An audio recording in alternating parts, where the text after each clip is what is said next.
tous et bienvenue dans cette nouvelle vidéo. Donc aujourd'hui on se retrouve pour une vidéo donc de présentation mais également un tutoriel pour vous apprendre donc à économiser de l'espace sur votre appareil donc iOS, que ce soit un iPhone, un iPad. Vous saurez donc après ce tutoriel comment gagner de l'espace de stockage vraiment très facilement et également comment effacer correctement vos données sur votre appareil iOS. On va tout simplement voir un logiciel qui s'appelle iMyFone UMade Pro, donc qui est assez connu. Je n'avais jamais fait de vidéo auparavant sur ce logiciel et donc c'est l'occasion pour moi de vous introduire ce logiciel. Donc pour les appareils essentiellement de la marque Apple. Voilà. Donc nous avons ici un logiciel qui est donc disponible en téléchargement, je vous le mettrai dans la description. Il est disponible en version gratuite et en version payante. En version gratuite, vous avez droit à un essai, je crois, tandis qu'en version payante, eh bien, vous avez toutes les fonctionnalités. Je vous conseille d'installer la version professionnelle, c'est beaucoup mieux, vous allez tout de suite comprendre pourquoi. Donc voilà, pour l'installer, eh bien, vous acceptez tout ça, évidemment. Le lien vers le logiciel sera dans la description de la vidéo.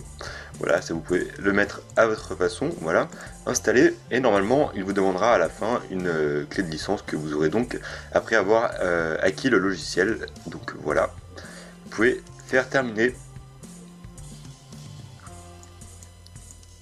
Donc voilà, vous avez tout de suite votre version d'essai. Vous voyez qu'ici on a plusieurs donc possibilités. Ici pour la version d'essai on a donc seule la fonctionnalité donc de mise à jour et voilà, donc vous n'avez pratiquement pas grand chose. Vous pouvez juste compresser des photos, donc jusqu'à 5 photos seulement. Également donc enlever les applications, vous pouvez essayer avec une application et également donc une preview pour tout ce qui est l'effaçage de données. Donc je vous conseille d'avoir la version la version complète. Voilà, je vais tout de suite la saisir pour ma part.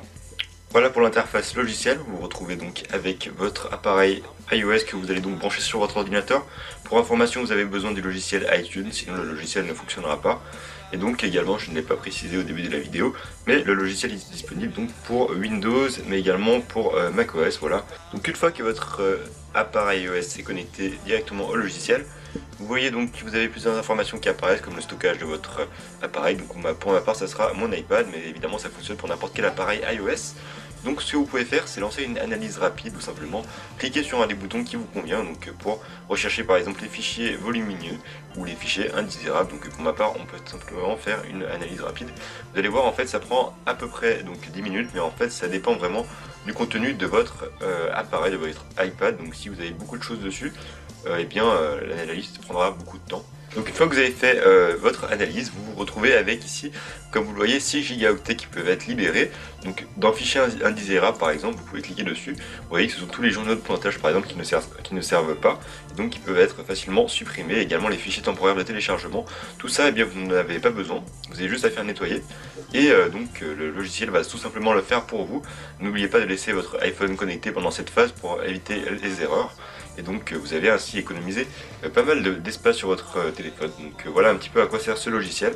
Vous savez donc comment à présent gagner de l'espace de stockage sur votre iPad. Voilà, la procédure est terminée, vous avez juste à faire terminer. Et donc comme vous le voyez, à présent dans votre téléphone, vous avez donc nettoyé 485 mégaoctets pour ma part, ce qui est quand même pas négligeable, surtout lorsque c'est avec les iPads donc sont très limités au niveau du stockage, vous voyez. Donc vous avez donc d'autres fonctionnalités comme effacer toutes les données. Donc ça sera la deuxième partie du tutoriel, comme vous le voyez. Vous pouvez choisir d'effacer toutes les données qu'il y a sur votre iPad de manière définitive, puisqu'il faut savoir en fait que même si vous avez encore des dossiers présents sur votre téléphone, eh bien ces derniers pourront toujours être récupérés, tandis qu'avec le logiciel iMyFone, vous pourrez tout simplement les effacer définitivement. Donc c'est ce que vous pouvez faire donc avec ces options ici. Je ne vais pas les lancer bien évidemment car je ne vais pas effacer mes données, mais ça peut être très pratique par exemple si vous souhaitez par exemple revendre votre iPhone par exemple. Vous pouvez tout simplement choisir d'effacer toutes les données et ainsi l'utilisateur, s'il veut essayer de les récupérer, ne pourra plus les récupérer. Voilà un petit peu pour ce logiciel. Je pense surtout que la fonctionnalité intéressante c'est celle du gain en mémoire. Donc voilà, n'hésitez pas à aller voir ce logiciel dans la description. Encore une fois, vous pouvez l'essayer en version d'évaluation. Je vous mettrai tout ça dans la description comme d'habitude. Donc voilà. En espérant que ce tutoriel vous aura servi, n'hésitez pas à laisser un pouce bleu si c'est le cas, et nous on se retrouve très prochainement pour d'autres vidéos sur la chaîne. Allez, à très bientôt.